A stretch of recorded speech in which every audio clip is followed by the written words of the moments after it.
Hello, gang. Here's Joe Ayers again with another installment of today's thing. As you'll recall, today's thing has to do with some pragmatic thing around the house, out in the yard, maybe in the garden or the garage. Well, as you can tell from the picture here, today's thing has to do with this clock. This is our kitchen clock, and it generally hangs up here on the wall. You can see the little anchor point right there. And the other day, the old clock came banging off the wall, hit the floor down here, and when I picked it up to put it back in place, the hour hand was loose. No point in putting the clock back up then, because all you get to see is minutes.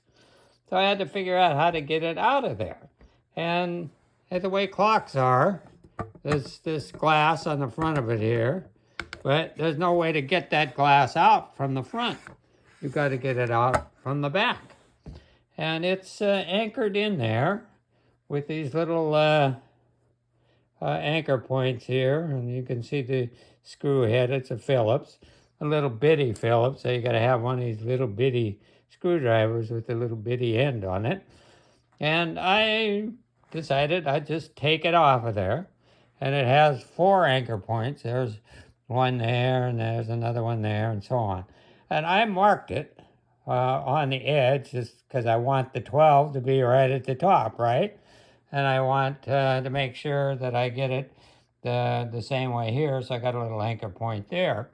So all I did is I took those 4 things off, and the way these clocks are here, there's a... the battery and all of that in the back, you can just grab a hold of that and pull it right out of there. And you go, I wonder why that hour hand and so on doesn't rub on the glass. Why doesn't it rub on this glass here? Well, it's kind of a clever way they've done it. You put the glass in, and then this little plastic ribbon that goes around here holds that in place. And it's really thin, but it's wide enough when your clock goes all the way to the side, it rests on that plastic band. So it's got about an inch or so away from the glass, and it doesn't rub on it. Very clever thing they've done. So now that I've got my hour hand pushed back on there, and it's running fine, I let it sit here on the counter for a while. Made sure that it was keeping time and all that. Now I'm going to put it back in there, hang it back on the wall, and hopefully it doesn't fall off again. So there's your thing for today. We'll have another thing down the road. Who knows what'll fall off the wall? You never know. Take care.